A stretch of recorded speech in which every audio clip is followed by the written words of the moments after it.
esto se contrapone bastante, ¿cierto?, con lo que viene siendo el objetivo de la atención podológica en la prevención de úlceras, porque tenemos 20 puntos de reducción del riesgo de ulceración cuando el paciente se atiende habitualmente con el podólogo. Y para que esto sea realmente efectivo y se cumpla con una atención podológica eficiente, ¿cierto?, para el paciente, que realmente impacte en reducir este riesgo de ulceración, es decir, que el paciente no presente hiperkeratosis, el paciente debiera atenderse por lo menos cada 20 o 30 días, es decir, por lo menos una vez al mes. Bien, hoy por hoy la realidad de la atención primaria es que hay dificultad en cuanto a la contratación de podólogos clínicos, cada vez menos, ¿cierto? Cada vez hay más disponibilidad de profesionales que quieren trabajar en atención primaria. Y lo que sí, el problema principal que encontramos en atención primaria es que generalmente hay un box por CESFAM, una unidad de atención podológica, y el podólogo tiene una carga de 2 pacientes por hora, ¿bien? O 3, ¿bien? En ese tiempo ustedes van a ver que no alcanzamos a atender a un paciente con una atención completa. Por lo tanto, lo que se da en esta atención de atención primaria, atención pública, es que el paciente se atiende y se le atiende solamente el motivo por el cual se derivó. Generalmente llegan, se hace una selección del paciente. ¿Por qué? Porque no está dando abasto para la necesidad de atención que debiéramos cubrir, ¿cierto?, en el sistema público. Bien, lo que se está dando harto hoy en día, y de hecho tenemos varios egresados que están trabajando en atención primaria, es que se está contratando más, se está facilitando, ¿cierto?, y se está entregando, abriendo, ¿cierto?, la cantidad de prestaciones a los pacientes, más orientándolo a la parte preventiva, que es como debiera ser. Vamos a hablar un poquito de historia, ¿cierto?, para que ustedes comprendan el contexto.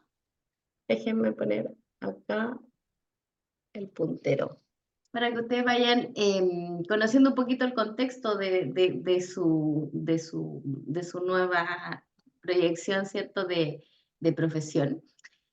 Antiguamente se sabe, ¿cierto? Y desde mucho antes estos sonitos más modernos, digamos, de la antigüedad, pero antiguamente se conocen restos arqueológicos tanto en la antigua China, en los mismos, los griegos, los romanos, que ya habían indicios de un cuidado podológico propiamente tal. Bien, es decir, el uso del calzado, las técnicas que se realizaban de cuidado de los pies y de las uñas, ¿cierto? Ya vienen siendo bastante antiguas. De hecho, se sabe que la humanidad siempre ha efectuado acciones de cuidado de los pies. Bien. Documentado en el año 1477 en España, los reyes católicos ordenan las profesiones médicas en el protobarberato, el protomedicato y el protocirujanato, bien, que en el fondo divide, ¿cierto?, al encargado de tanto la parte quirúrgica, la parte médica, como el protobarberato, que se encargaba en ese entonces de atender tanto lo dental como lo podológico.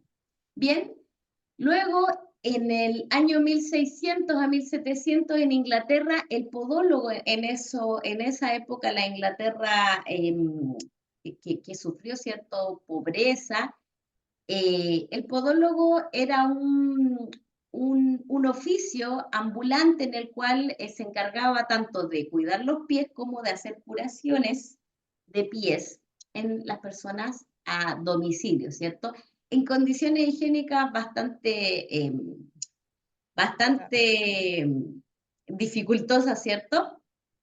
En ese entonces, pero en el fondo la principal función era las uñas y se le llamaba también callista, que era el que se encargaba, ¿cierto?, de reducir o ir eliminando los callos de los pies. Bien, Entre el año 700 y 1746, Felipe V de España ordena estudios a los protobarberatos o barberos, ¿bien?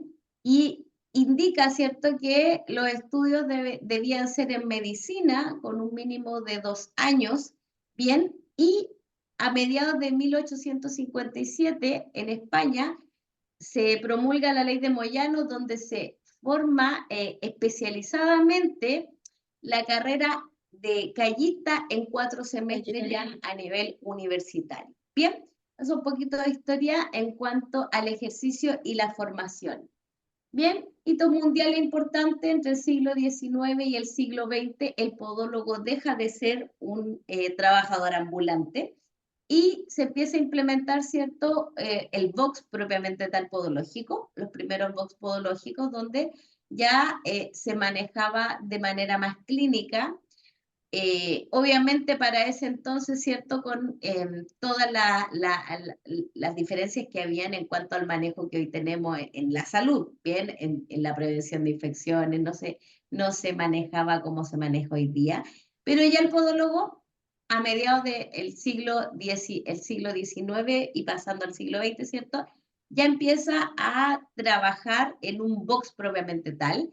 Recordemos, ¿cierto?, que en ese entonces ya se había determinado que debían tener estudios, debían tener una pasantía por la Escuela de Medicina, una pasantía por los hospitales para aprender, ¿cierto?, ciencias de la salud, propiamente tal. En 1895 nace la primera organización de podología del mundo. En 1912 aparece, que se llama The National Society of Chiropodists, en 1939. En 1912 aparece la primera escuela de podología en Chicago, en Estados Unidos, ¿cierto? En 1939, la American Medical Association reconoce oficialmente la podología como quiropodi y en 1957 se adopta la denominación de podología. Bien, bien, en 1904 se funda la Asociación General de Pedicuristas, de cirujanos pedicuros, perdón. En 1955 se establece la primera escuela de podología de la Universidad de Barcelona. Enseguida van a entender un poquito el contexto mundial actual de la podología. En 1957, la primera reunión de cirujanos callistas solicitando la especialidad como podólogo propiamente tal. En 1958, el término callista se cambia por podólogo. En el 1962 se crea la especialidad de podología mediante el decreto 727 en España. Bien, bien. En Chile, en el 68 se promulga el reglamento para ejercer la profesión de podologista, ¿bien? Y en el año 2008 se actualiza el término de podologista, que es la última actualización del decreto 951, a podólogo propiamente tal, ¿bien? En el 2011 se incorpora al registro de profesionales de la salud a todos los podólogos acreditados por la autoridad sanitaria, que antes solamente se trabajaba, los podólogos acreditados, como se van a acreditar ustedes, se trabajaba solamente con un registro de rol. Hoy por hoy ya el podólogo que está acreditado se inscribe en el Registro Nacional de Profesionales de Prestadores Individuales de la Salud, ¿cierto? Así como estamos todos los profesionales y técnicos de la salud en Chile, en este registro, ¿cierto? Todos, técnicos en enfermería o todos los técnicos que existen, enfermeros, kinesiólogos, médicos, todos deben estar en ese registro porque es un registro que permite al usuario, ¿cierto?, identificar si realmente la persona que lo está atendiendo es o no es un profesional autorizado para ejercer en Chile en el área de la salud. Bien. Si ustedes se meten al registro, ¿cierto? Los que son de la salud ya lo conocen y los que no lo son y buscan mi nombre van a encontrarme como enfermera. Bien, en el 2011, conformación por parte de 4 colegios profesionales en la Federación Gremial de Podólogos Chilenos en el año 2011. Bien, actualmente otro hito importante que no se consideró en esta diapo, ¿cierto?, que es que el podólogo clínico, así como se ingresó, ¿cierto?, la denominación propiamente tal ¿cómo se llama? Ay, se me olvidó el nombre, se me olvidó el nombre. Bien, de ahí se los voy a dar. Pero se incorporó como prestador de salud propiamente tal al Código Sanitario, bien, con sus funciones. Otro hito más importante es que en Chile, ¿cierto? Bueno, para los que no han revisado, ahora lo vamos a revisar, el decreto 951 determina el ejercicio, ¿cierto? Tanto del podólogo clínico como del técnico en podología. De las diferencias que hay, van a estar dadas por la formación, ¿cierto? El técnico en podología se forma en un centro de formación técnica, que está autorizado por el Ministerio de Educación. El podólogo clínico se forma en un instituto de capacitación como nosotros, ¿cierto? Tienen la carga horaria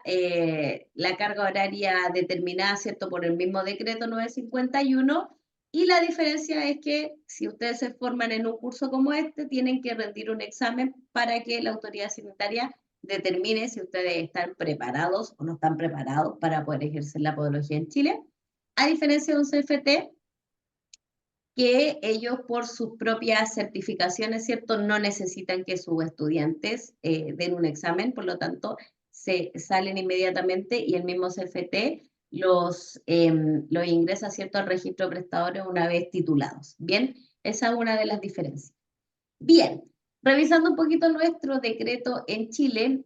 Bien, un poquito en contexto, disculpen, contarles que dentro de, a nivel mundial, la forma de formación que se tiene y el ejercicio son súper variables, por lo tanto van a encontrar ustedes videos, ¿cierto?, cuando empiecen a estudiar un poquito más sobre algunos procedimientos que en Chile no pueden realizar como podólogos clínicos. ¿Por qué? Porque en Chile el podólogo clínico propiamente tal es un nivel técnico de formación. Nuestra función en el decreto 951 está determinada en la podología como procedimientos a nivel técnico, ¿cierto? No invasivos, incruentos, ahora vamos a comprender un poquito más el término, a diferencia, ¿cierto?, de, por ejemplo, en Europa, que se estudia la podología clínica a nivel médico, ¿bien? Es paralelo a lo que sería un dentista acá en Chile. Bien, en Europa la podología clínica está más avanzada en ese sentido. Y no como especialidad médica, sino que la podología clínica es una carrera profesional de pregrado como la odontología. Bien, acá en Chile solamente existe el podólogo clínico a nivel técnico. Bien,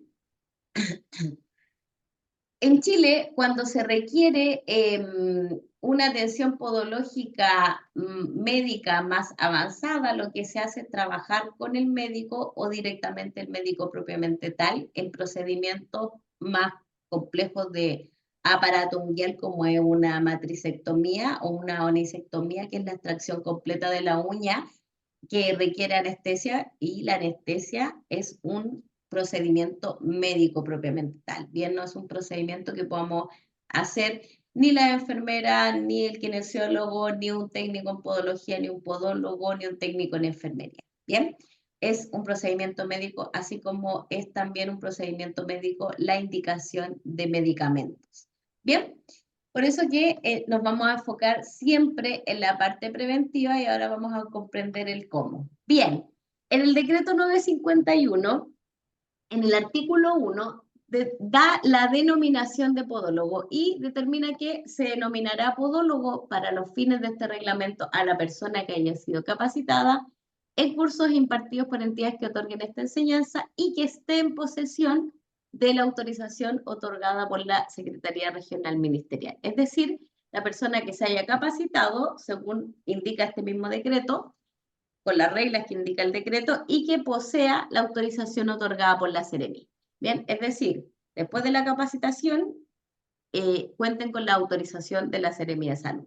Bien, esa autorización la obtienen una vez que ustedes le demuestran a la autoridad sanitaria que ya cuentan con las competencias mediante la rendición de ese examen de competencias en la Seremi. ¿Cómo es esto? Es nada de complejo. Bien, lo que se hace es, terminan su formación, les van a solicitar la licencia de enseñanza media.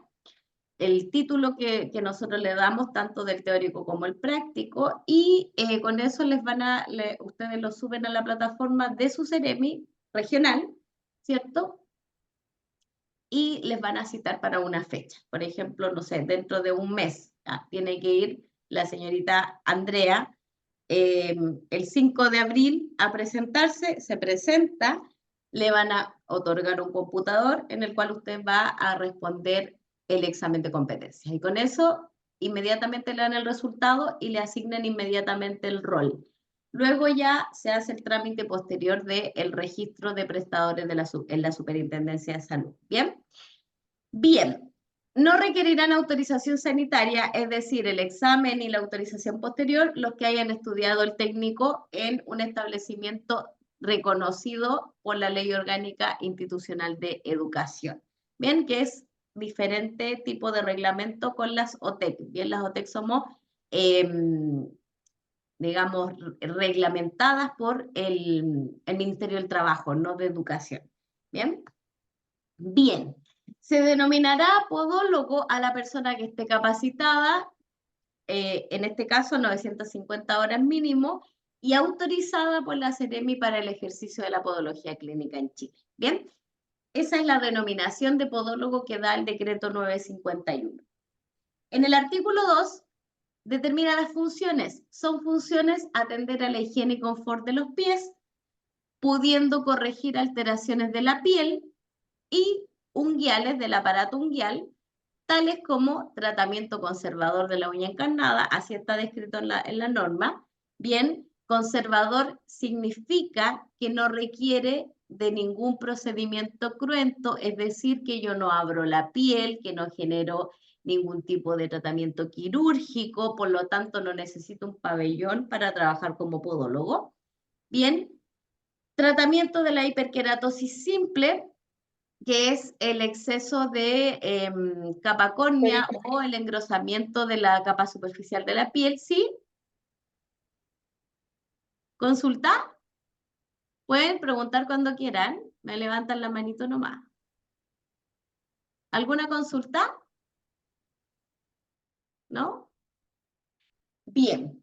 Tratamiento conservador de la uña encarnada, entonces significa todo tratamiento que en el fondo conserve la indemnidad de la piel. ¿Bien? Van a aprender las técnicas y todo en la formación. Bien, pero se trata de tratamiento que en el fondo cuando hablamos de conservador es que no genere un procedimiento quirúrgico propiamente tal, que no se tenga que abrir la piel para hacer el tratamiento, que no se haga ningún tipo de invasión. Son procedimientos que no generan invasión. Bien, tratamiento de la hiperkeratosis simple, ya lo vimos que el exceso de el engrosamiento de la piel en términos simples, pues lo vamos a ver un poco más detalle, con mucho más detalle. Masaje hídrico, manual e hídrico de los pies, bien, que es uno de los roles que están determinados acá en el decreto. Recorte y pulimiento de uñas y otras que no requieran el uso de medios cruentos. Lo vuelve a mencionar, ¿se fijan? Intervención quirúrgica o medicamentos de prescripción médica. Importante, y más adelante en el mismo decreto lo señala, tanto procedimientos cruentos como intervenciones quirúrgicas, prescripción de medicamentos, es decir, todo paciente que presente infección va a requerir una prescripción de medicamento, por lo tanto se debe trabajar con el médico, ¿cierto? Son tratamientos que no puede hacer el podólogo. Bien, ¿por qué? Porque el decreto lo determina, el código sanitario lo determina como ejercicio ilegal de la medicina. Bien, así que ojo con eso, bueno, lo van a ir comprendiendo, ¿cierto? Con mucho detalle. Y también, por supuesto, si nos basáramos solamente en esta norma y no ahondáramos un poquito más estudiándolo muy a fondo y viendo qué es lo que realmente se puede hacer, sí, hay limitaciones, pero también esas limitaciones nos permiten oportunidad. Bien, ¿y qué oportunidad? La oportunidad de generar ciertos procedimientos que sean indoloros, que realmente le podamos dar resolución al problema del paciente sin generar un procedimiento de riesgo, ¿cierto? Porque tampoco tenemos las competencias, y hablo de tenemos porque como enfermera tampoco las tengo, de realizar una intervención quirúrgica, de realizar un procedimiento cruento, de realizar una administración de anestesia, de realizar una prescripción de medicamento. Y ahí está un poquito el arte de esto, ¿cierto?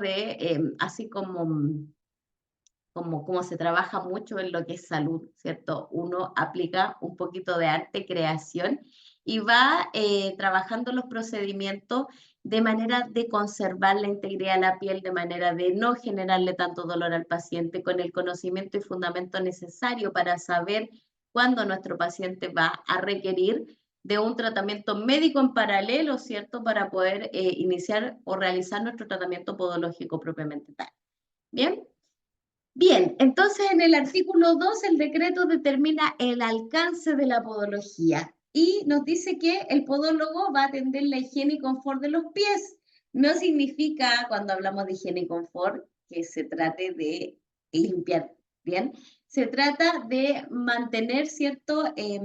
La hiperkeratosis a raya, ¿cierto? El exceso de piel gruesa. Se los digo en términos súper simples ahora porque todavía no lo pasamos. Bien, mantener una piel limpia no significa que esté libre de suciedad propiamente tal, y a eso no es a lo que se refiere. Se refiere esta norma a mantener una piel con el grosor adecuado para evitar que ese mismo exceso de piel vaya a generar una lesión, por ejemplo, en el paciente. Lo mismo con el crecimiento, ¿cierto?, de las láminas unguiales, que pueden generar otras complicaciones como son la misma onicocriptosis, que también, como decía la compañera, ¿cierto?, que nos puede llegar a generar una infección a largo plazo, a mediano plazo, en un paciente diabético, por ejemplo. Bien, segundo, tratamiento de la hiperkeratosis simple, que en el fondo se trata de mantener la piel con la textura y grosor adecuados para evitar, ¿cierto?, que se vaya dañando en los planos más profundos de esta. Masaje manual e hídrico de los pies y recorte, pulimiento de uñas, y otra que no requieran de uso de medios cruentos, es decir, que no requieran de generar una apertura de la piel, ¿cierto?, para poder tratarlo.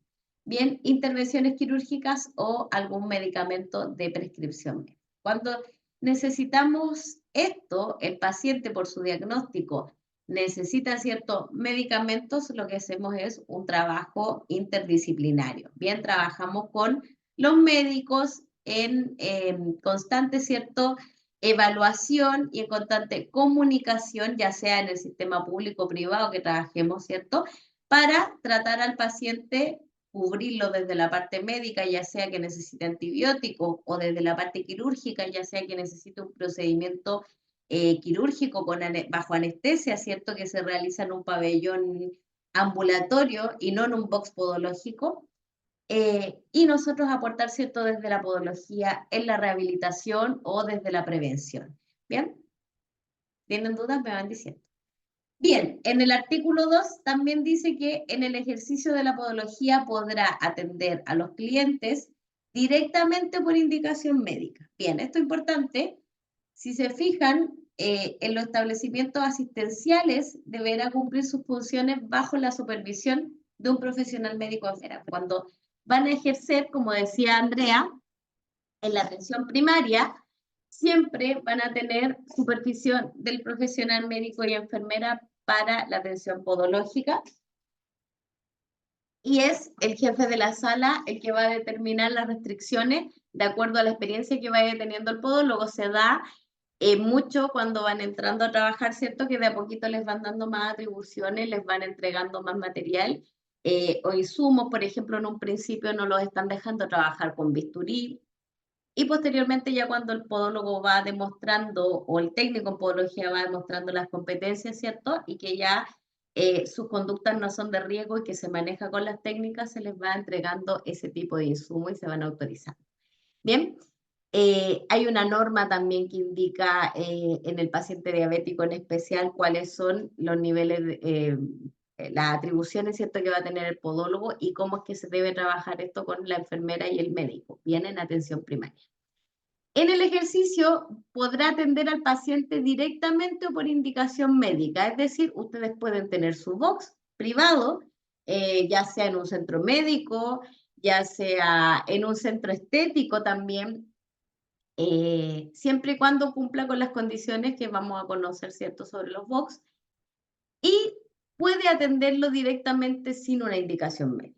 Bien, paciente sano. O también puede atenderlo por indicación médica o en tratamiento, ¿cierto?, interdisciplinario con el médico, con fines preventivos, ¿cierto?, para cuyos efectos podrá adquirir productos farmacéuticos tales como antisépticos, jabones desinfectantes y cremas de uso dérmico.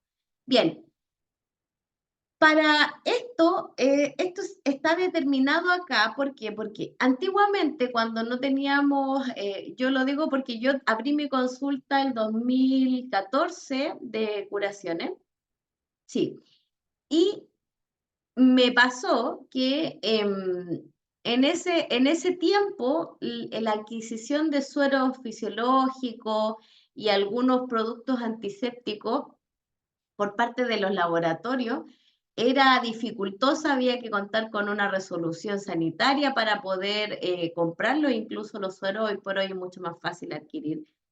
Todo se compra por Mercado Libre y vienen con resolución, ¿cierto? Pero en ese entonces era más complicado la adquisición, no le vendían a cualquiera, digamos, los insumos de manera al por mayor, ¿bien? Uno podía comprar un suerito en una farmacia, pero uno no podía comprar si no tenía una profesión en salud, si no mandaba su certificado de título. ¿Bien?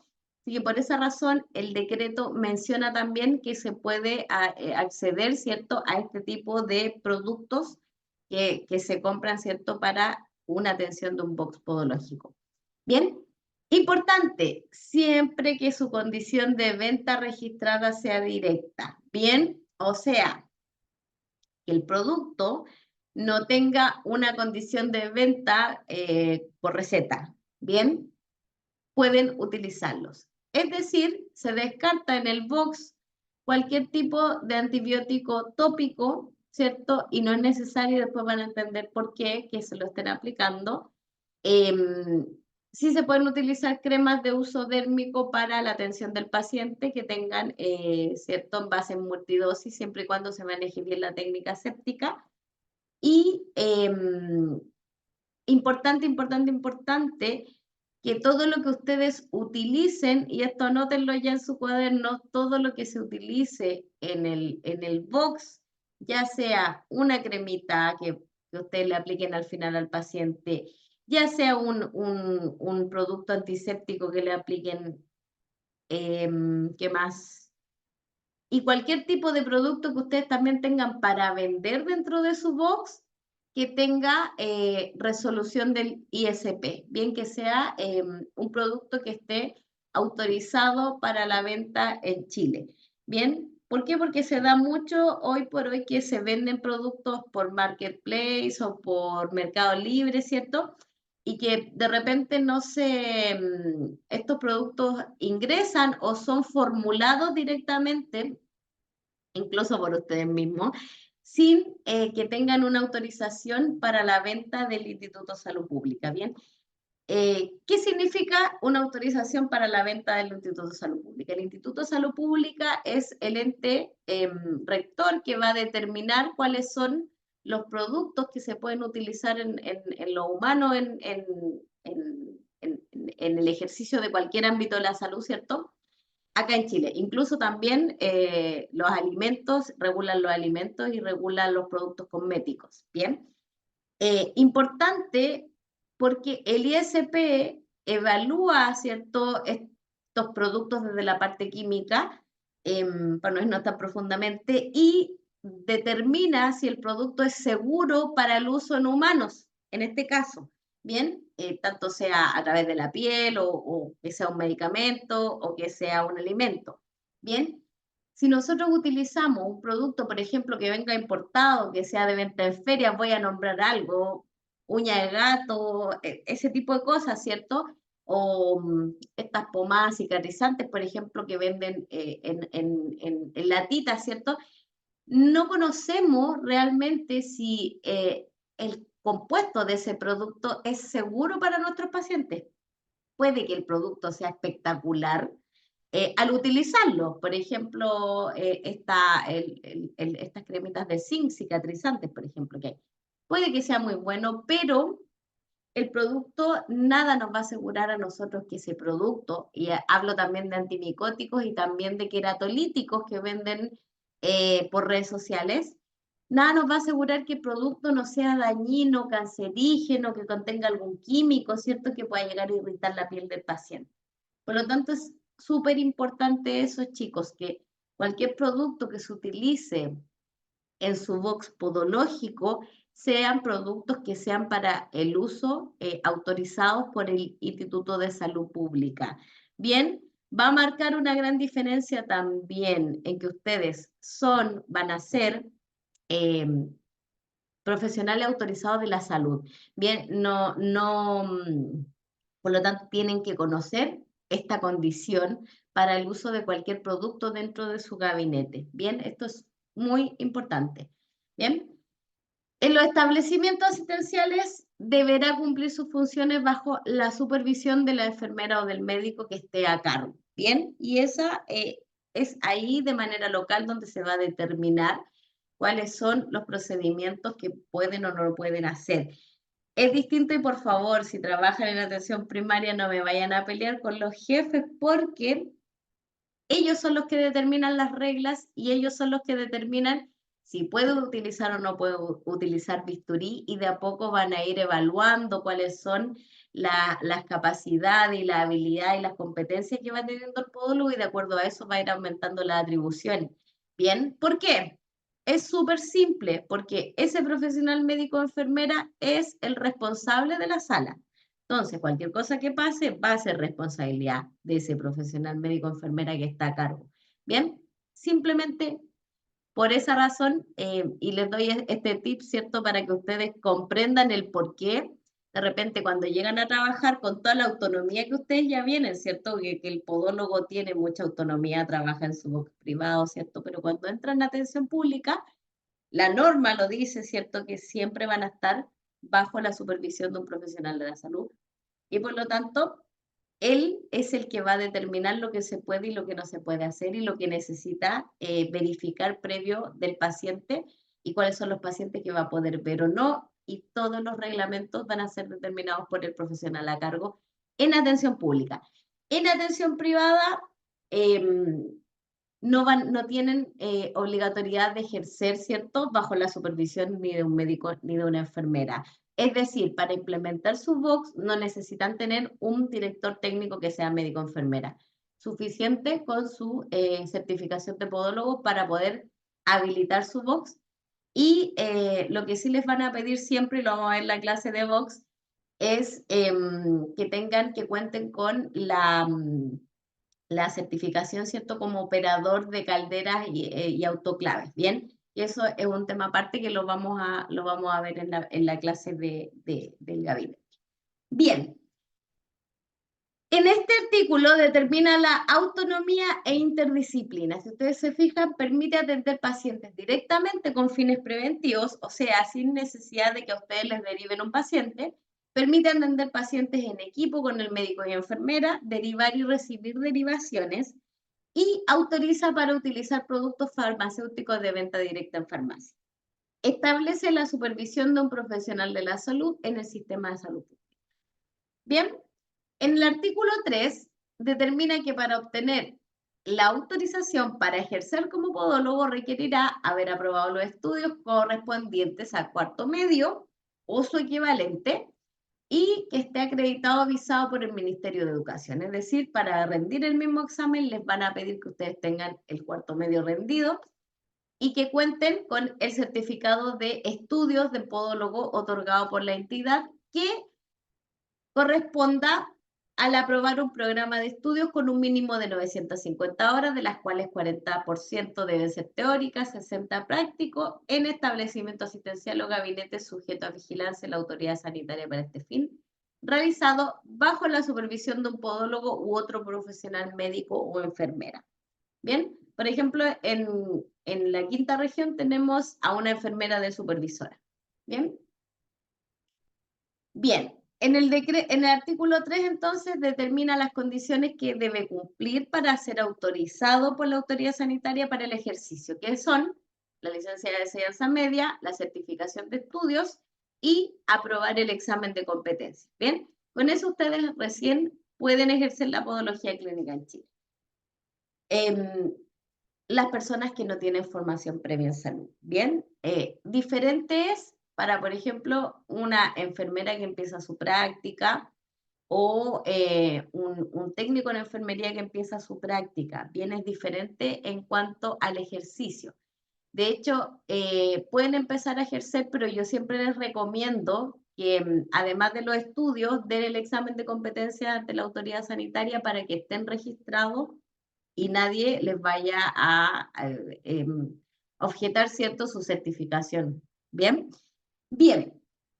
En el decreto, en el artículo 3, ¿cierto?, dice que debe aprobar el examen teórico escrito, elaborado y evaluado por una comisión de la Seremi, constituida con profesionales del área médica y de enfermería, el que debería medir los conocimientos requeridos como el base para el desarrollo de las siguientes capacidades. Y acá, en este artículo, determina las capacidades y competencias que deben tener al egresar. En el fondo, eso es lo que dice. O sea, esto es lo que les van a preguntar en el examen, porque esto es lo que espera la autoridad sanitaria que ustedes manejen como podólogos clínicos. Primero, promover estilos de vida saludables en los usuarios para fomentar el autocuidado de los pies. Es decir, educar durante la atención al paciente. Importantísimo, conversar con el paciente, indagar en todos los procesos y las fases de la atención, como es la anamnesis, ¿cierto? Cómo es el estilo de vida, cómo es la red de apoyo que tiene el paciente, cuáles son los hábitos y dinámicas familiares en cuanto a la alimentación, por ejemplo, a la actividad física, cómo es su actividad laboral, ¿cierto? Si su actividad laboral a lo mejor la hace estar sentado todo el día, etcétera, etcétera, etcétera.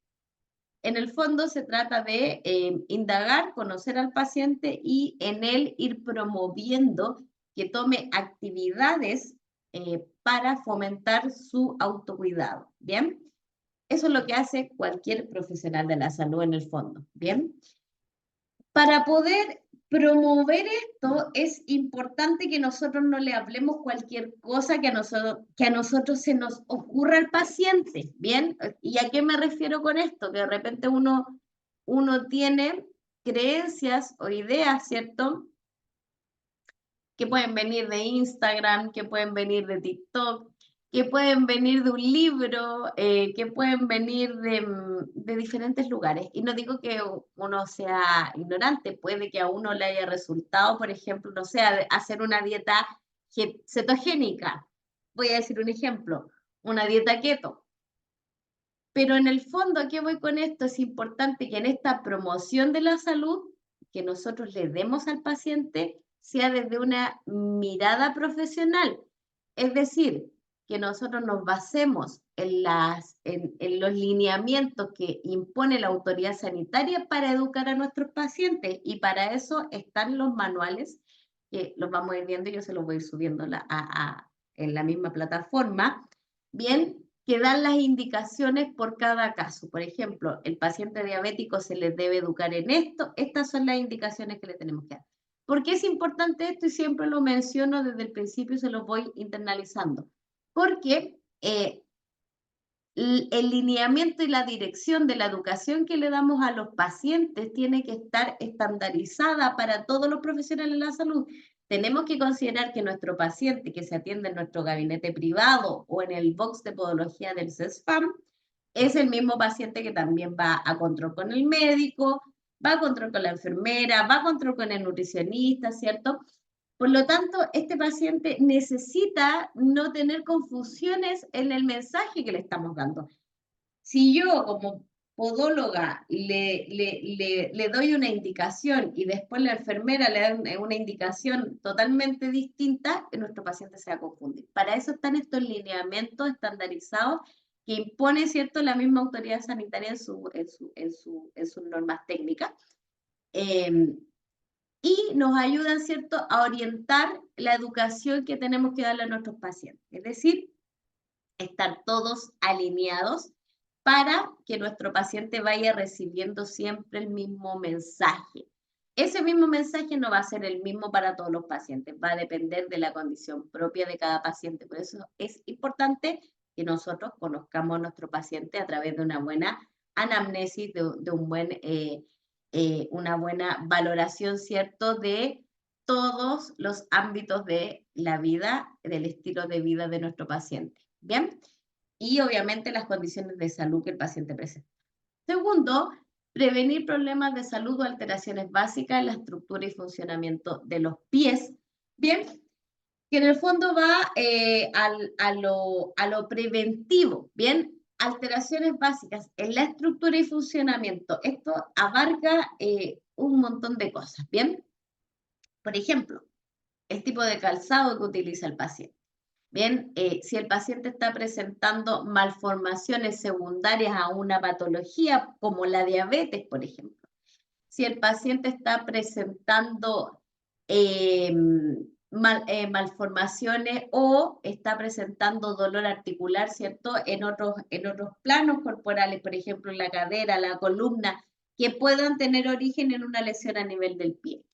Bien, que el paciente, por ejemplo, esté presentando una hiperkeratosis que le esté generando dolor y que ese dolor vaya generando una marcha antiálgica o que vaya, esto significa que el paciente, para evitar el dolor, empieza a caminar, ¿cierto?, sin apoyar una parte del pie, provoca desequilibrios en la marcha, y esos desequilibrios en la marcha van desalineando también los planos más superiores de la extremidad, desde los pies hacia arriba, tobillo, rodilla, cadera, columna, hasta cervical.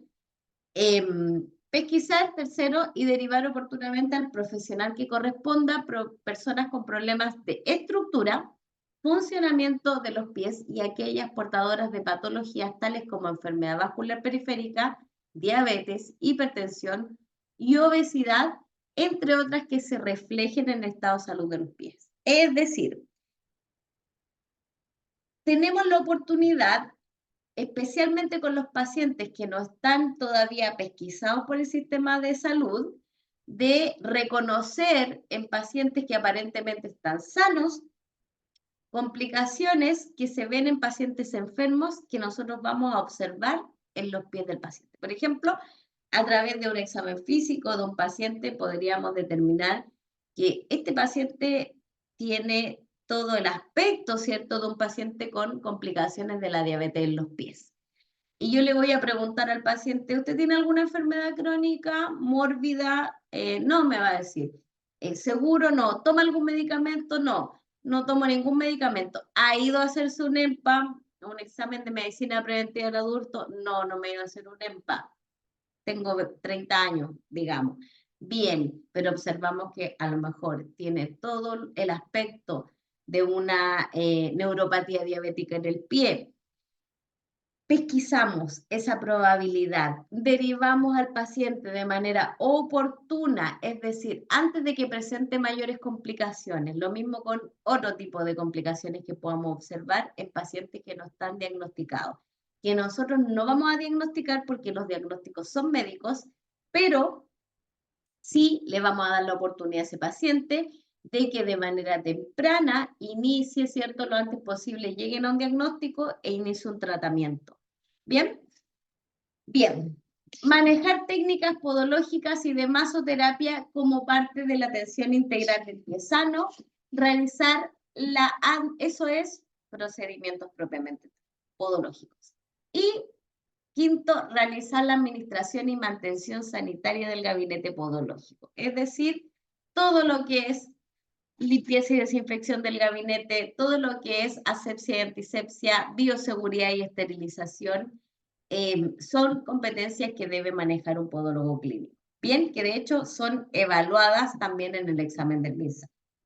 Bien, en el artículo 3 determina las competencias para el rol, como vimos, ¿cierto? Promoción de la salud, prevención primaria y secundaria, pesquisa preventiva y oportuna, técnicas podológicas integrales y administración y mantención sanitaria del gabinete. Es lo que debe manejar, es las competencias que requiere el rol del podólogo. ¿Bien? Bien, el artículo 4 determina que para el ejercicio el podólogo podrá instalar un gabinete de trabajo. Bien, y determina cómo debe ser ese gabinete de trabajo. Pueden fundar un gabinete de trabajo en establecimientos para ser atendidos por varios profesionales podólogos. Es decir, ustedes pueden abrir un box y ese mismo box ocuparlo una persona en la mañana y otra en la tarde, y así. O pueden abrir un centro de podología. Ideal, un box, eso es un formato de inicial de negocio ideal. Bien, abrir un box y compartirlo con otros profesionales porque comparten la inversión, comparten el costo fijo, ¿cierto? Y van en la medida que van haciéndose su cartera de pacientes. Bien, los establecimientos o gabinetes destinados a dicho ejercicio quedarán sujetos a vigilancia sanitaria para verificar que se han cumplido las disposiciones de este reglamento. Hoy por hoy, el podólogo clínico para abrir un box no necesita resolución sanitaria como tal. La resolución la tiene él como podólogo. Bien, lo que necesita es quedar sujeto a vigilancia.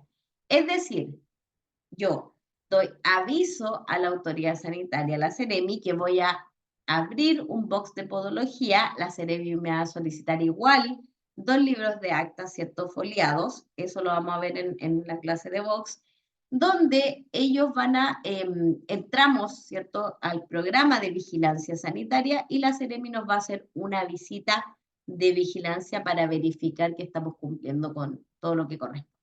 ¿Qué van a verificar? Van a verificar si la infraestructura cumple con la infraestructura básica de la atención de salud, van a verificar si nuestro mobiliario cumple, si contamos con esterilización y si se está llevando a cabo los procesos de esterilización como corresponde.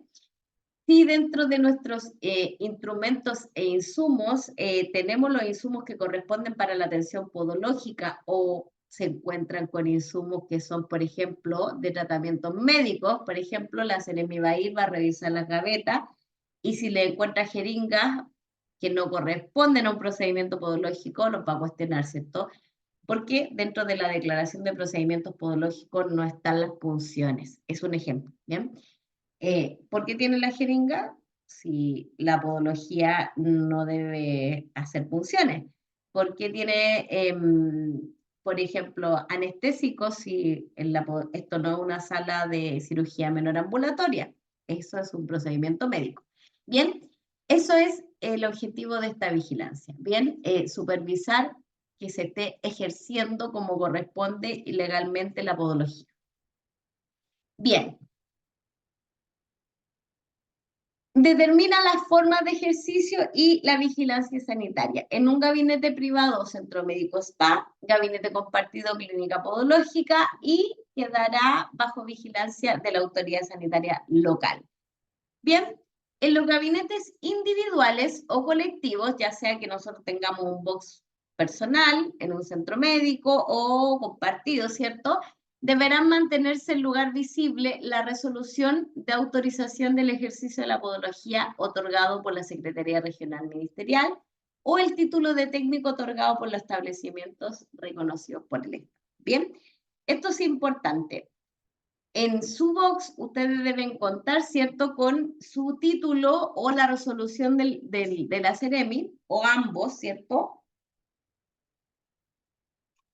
en un lugar visible para el paciente como parte de la seguridad de la atención. Bien, o sea, que el paciente vea que ustedes son un podólogo autorizado, lo deben tener, ¿cierto?, colgado esa certificación, ya sea la resolución y el título, para que el paciente tenga la certeza, ¿cierto?, de que lo está atendiendo un profesional de la salud. Bien, deberá tener a la vista la resolución. En el artículo 5, para los fines de la propaganda, solo podrá anunciarse el nombre del podólogo y la denominación que le confiere el presente reglamento. Por ejemplo, Magela Moraga, podóloga clínica. ¿Bien? No pueden anunciarse con, por ejemplo, cirugía menor, cirugía unguial. Lo he visto harto, ¿cierto? Que algunas publicidades de clínicas podológicas indican con un pendón afuera cirugía unguial. Es un procedimiento médico. El anuncio o la propaganda, ¿cierto? Está anunciando un mensaje confuso, ¿cierto? Que se presta para que el paciente piense que ahí atiende por la parte médica. ¿Bien?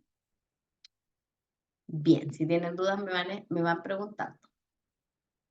Bien, norma en el artículo 5, la denominación del podólogo. En el artículo 6, toda institución fiscal, semifiscal, autónoma o particular solo podrá tomar a su servicio profesionales que acrediten estar legalmente autorizados y debidamente inscritos.